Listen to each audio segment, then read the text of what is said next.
This video is about the history of the French Revolution, the people, the dates, and how it happened. On this slide, you will find a bunch of dates that are important to the French Revolution, starting on June 17th, 1789, and ending on November 9th, 1799.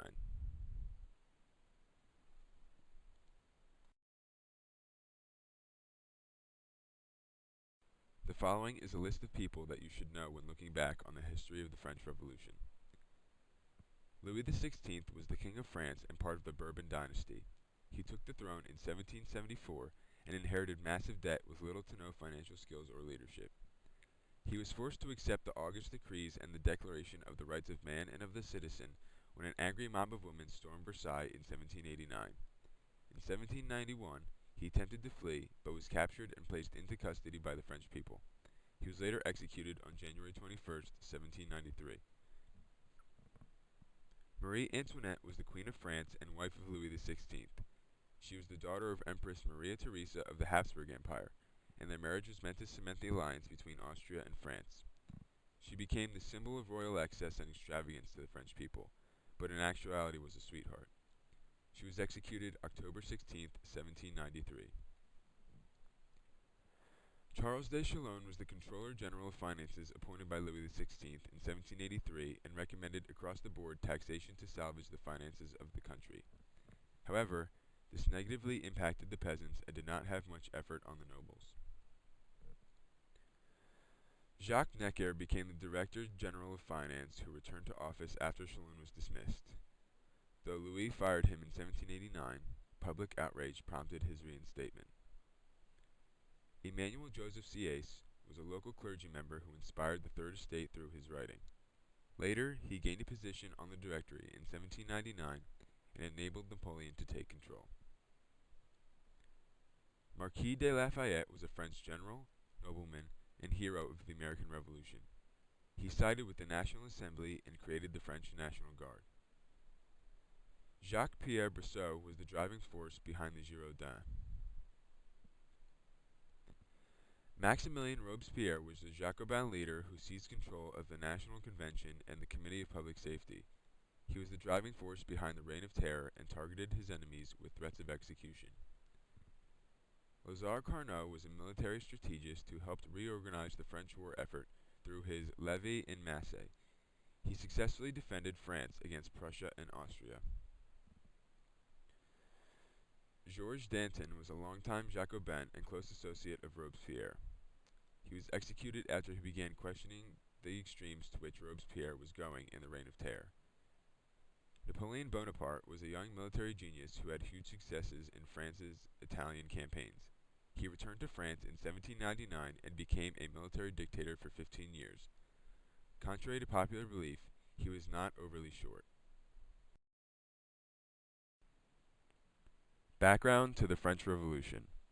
Louis XVI was the King of France from 1774 to 1792, after which he was removed from power due to actions of the French Revolution. Largely known throughout Europe and throughout his country as kindly, yet lacking in intelligence, he was married to Marie Antoinette of the Habsburg Empire. This marriage was meant to concrete the alliance between Empress Maria Theresa of the Austrian Habsburg Empire and France. She was known as being generally insensitive toward the needs of the peasants. This was written by historians biased against the French crown. Financial problems of the Republic. There were many financial problems in the Republic because while the state wasn't bankrupt, the monarchy was. Throughout the 18th century, the country had been at war almost constantly, mostly with Great Britain. The conflict between Great Britain and France originated during the British Glorious Revolution of 1688 and the defeat of the French forces in the 7 Years' War, and the involvement in the American Revolution worsened the economic situation. The debt grew so large that interest and payments on it took up half of the annual budget. Meanwhile, the monarchy couldn't tap into the wealth of the nation. In the 17th century, the nobles were freed from taxation from the crown. To rectify the situation, Louis XVI tried to force the parliaments, otherwise known as royal law courts, to bend his will. However, these courts claimed the right of judicial law review of all royal edicts, which allowed them to veto all taxes on the nobility.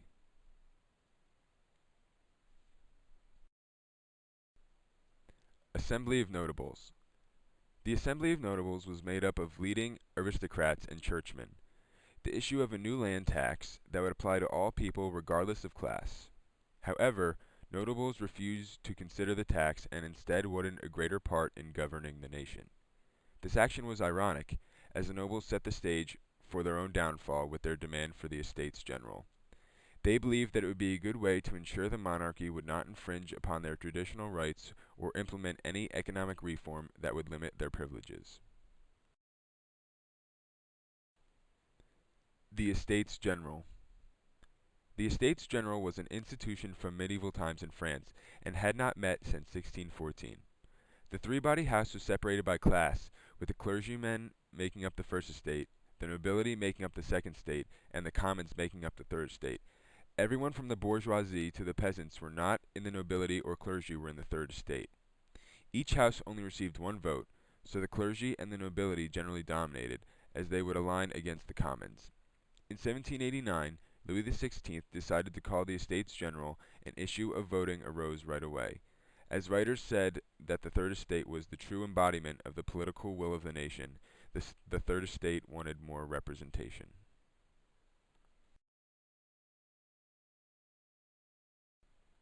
Abbe Sieyès. There was also an issue within the estates themselves.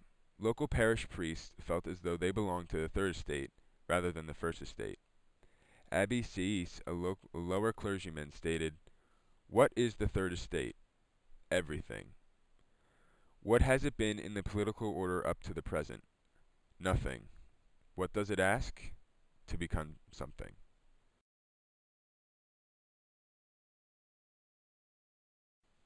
Cahiers de doléances. The Cahiers de doléances were a list of grievances and were presented to the king by the various electoral assemblies at the start of the meeting of the Estates General. They had many different demands, including 1. Fair taxation, 2.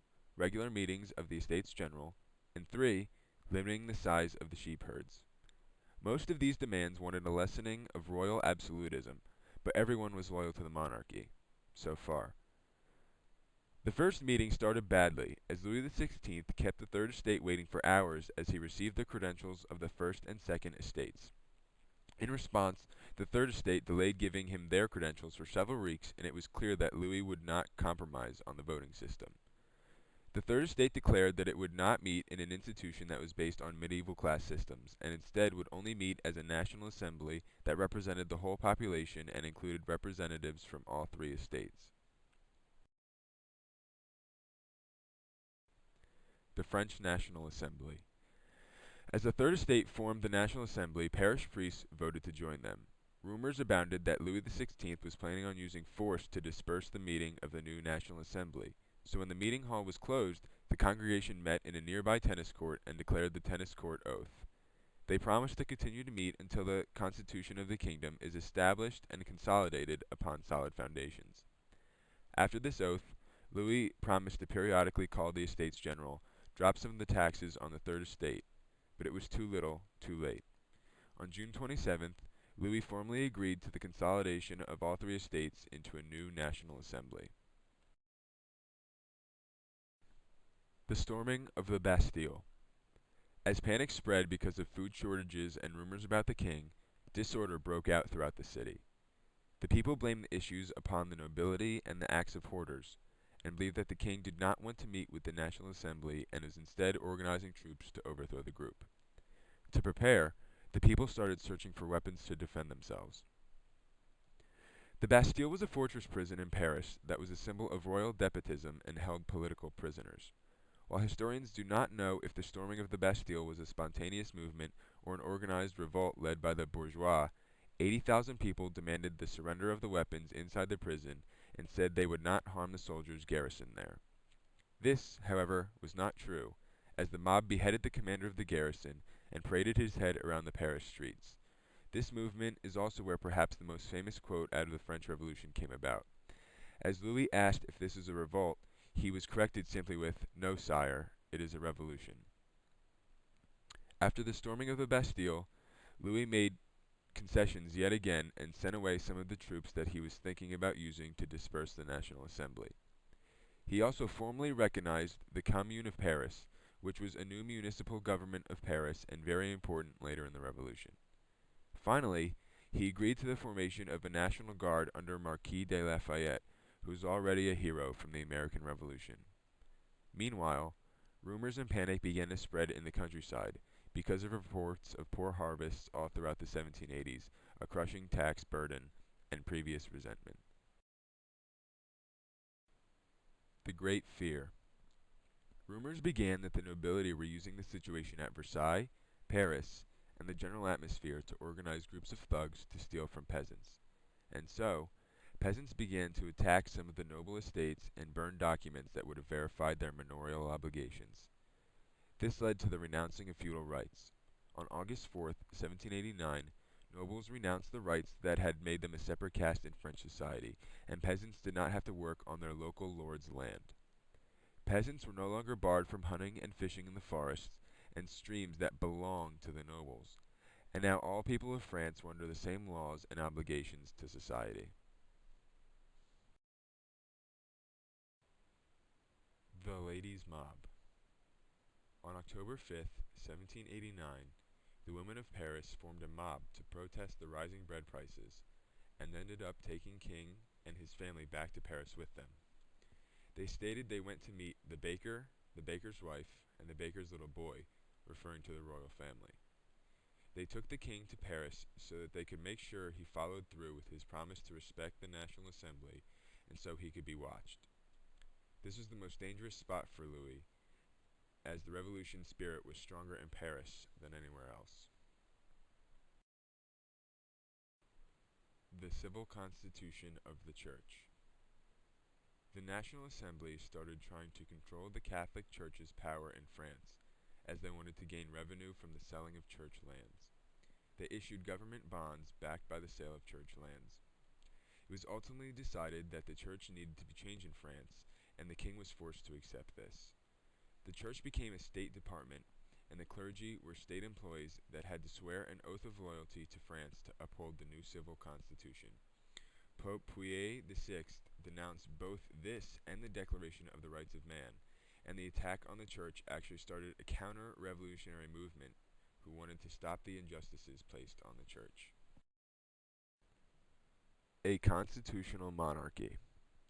In 1791, a constitutional monarchy was established in France.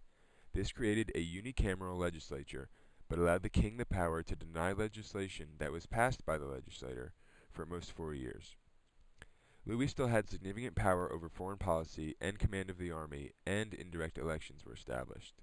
Finally, it also defined who were active and passive citizens. Active citizens were allowed to vote for electors, but needed to meet qualifications. Men who paid taxes that were equal to 3 days of a laborer's wages fit the qualifications, but electors had to meet stricter standards and higher property requirements. Out of the 25 million citizens in France, only 50,000 qualified as electors.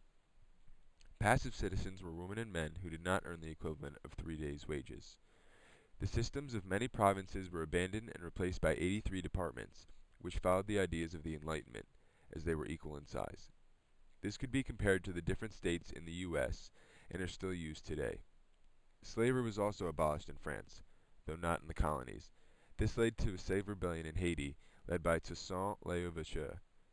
Haiti then became the first independent black state in the Caribbean, and in 1794 slavery was abolished throughout the entire French Empire. The end of monarchy. Thousands of nobles fled France and were known as émigrés.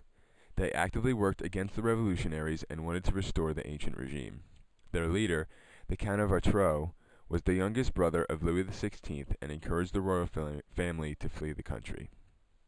On June 20th, 1791, the royal family attempted to follow his advice and flee France, but only made it to Varennes before they were arrested and escorted back to Paris.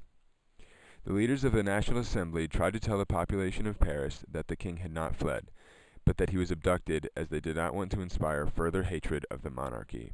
However, it was clear that the constitutional monarchy was on the decline in France. The new legislative assembly previously created by the Constitution of 1791 only existed for 1 year, and other institutions were starting to crumble as well. Political clubs were established, with the two most prominent being the Jacobins and the Girondins. The Jacobins were the most famous and popular, and met in the Jacobin monastery in Paris. The Girondins filled the leadership roles in the assembly and were named for the Girondin department in southwest France. They favored starting a revolutionary war to free people living in absolutist states from tyranny, like Austria and Prussia. Soon, war was declared against Austria and Prussia, and this sealed the royal family's fate in a negative way. While the war was not in France's favor at first, there was a steep learning curve. The sans-culottes. The sans-culottes were those who did not wear the fancy breeches of the aristocracy.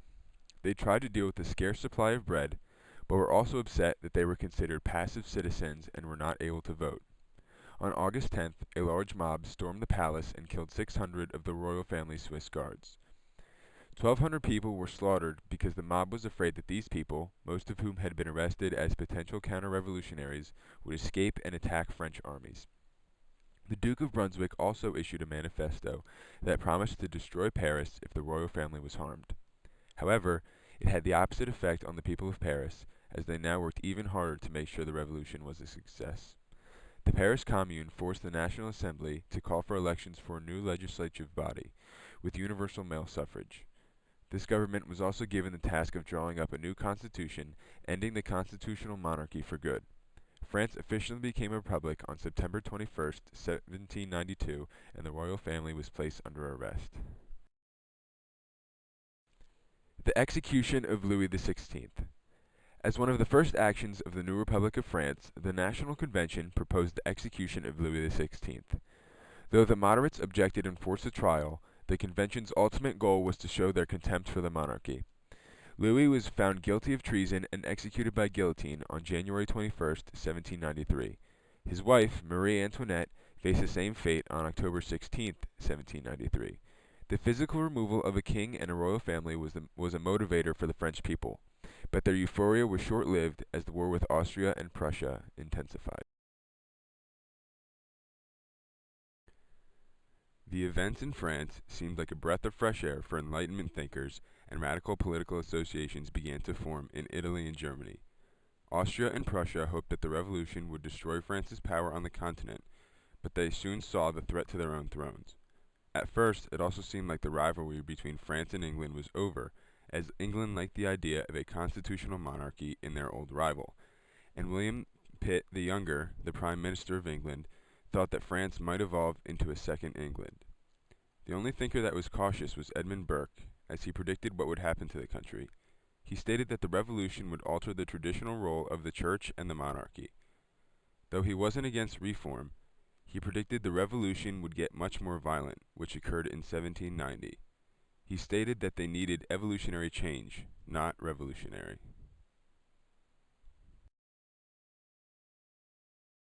Who were the Jacobins and the Girondins? The radical Jacobins were called the Mountain because they sat on a raised platform within the French Assembly. The others were called the Plain because they sat below the raised platform. The Girondins were Republicans and wanted exile for the king. They were very laissez-faire and didn't want too much centralized authority in Paris. As they wanted voting based on property ownership, they were afraid of the sans-culottes. The Jacobins were also Republicans, but they wanted the king executed. They believed that a strong centralized government should fight against the wild inflation in the French economy, or lack thereof. They also supported the sans-culottes and believed in no property restrictions for voting. Then, in the spring of 1793, the Reign of Terror occurred. Inspired by a counter-revolutionary revolt in March in Vendée, the western region of France, it forced the convention to create two committees. They were the Committee of General Security and the Committee of Public Safety, which is perhaps the most famous. The Committee of Public Safety soon took dictatorial power and included such names as Danton, Carnot, and Robespierre. They were generally associated with the Jacobins. The sans-culottes became the Committee of Public Safety and the Jacobins' tool for decisive action. A mob of sans-culottes stormed the convention and demanded the removal of the Girondins, which allowed the Mountain to take full control. While tensions were high, relations were strained to breaking point when a Girondin killed a Marat, a hero of the sans-culottes. To appease the sans-culottes, the Mountain established a limit on the price of bread and taxed the wealthy for the war effort. Finally, Lazare Carnot instituted the levée en masse, in which the entire population was drafted into the military.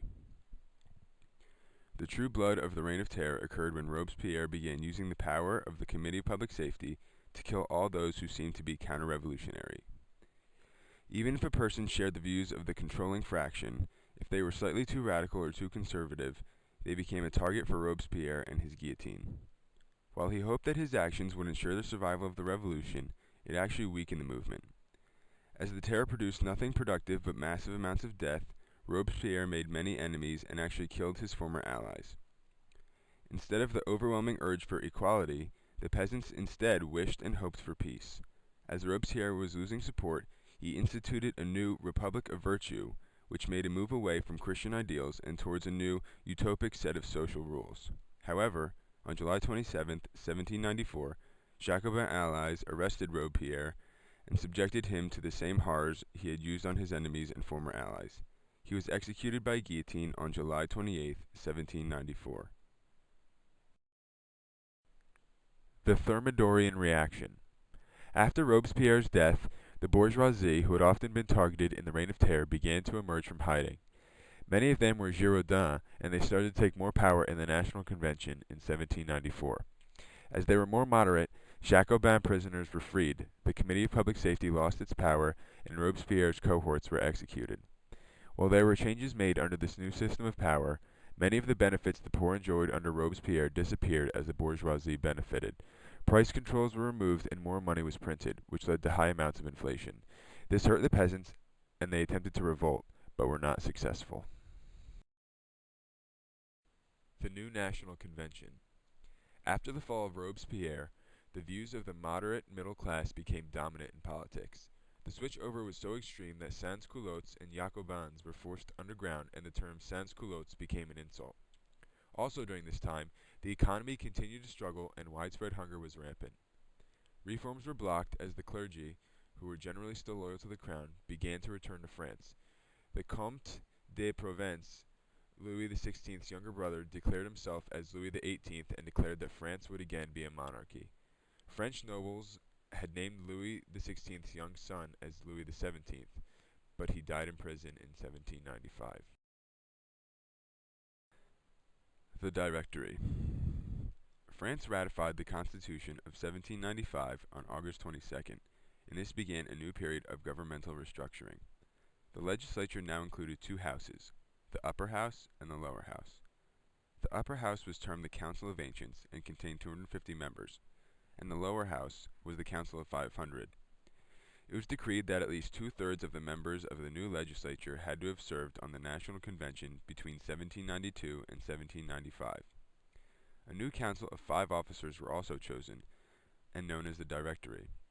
While they had no legislative power, the Directory would appoint people to fill other positions within the government. Annual elections were also established. While these checks and balances allowed the government to function moderately, it became its downfall. Rather than focusing on the economic issues facing the country, the government was more focused on remaining moderate and keeping the radical and royalist elements out. Napoleon and the French army. Because of forced enlistment, the French army was quite sizable. After the Austrian and Prussian defeat, the French army continued annexing land and seemed undefeatable. One of the leaders that gained fame through a series of innovative and daring victories was a young Corsican in charge of French forces in Italy and Egypt, Napoleon Bonaparte. The Directory supported the war effort as it alleviated the high unemployment rate in France. They hoped the steady paychecks from a successful military career would be enough to stimulate the economy. The fall of the Directory. While the Directory seemed to be a good thing for the government of France, the elections of 1795 gave many people reason to pause, as many moderate royalists were elected. In May of 1796, a group of Jacobins, led by Gracchus Babeuf, attempted to plan a coup to reinstate the government of the Constitution of 1793. The coup was discovered, demolished, and Babeuf was beheaded. Leading to the elections of 1797, the Directory began noticing that royalist and neo-Jacobin influences were leaking into government and the Republic. However, their hands were tied by the Constitution of 1795, and elections proceeded as planned. The results were what was feared, and were very pro-royal and pro-Jacobin. On September 4, 1797, 3 members of the Directory overthrew the legislature, annulled the election results, and removed the newly elected deputies from their seats. 2 members of the Directory itself also fell in this coup, including former military hero Lazare Carnot. The new Directory was very conservative and continued the tradition of executing those who disagree with their new policies.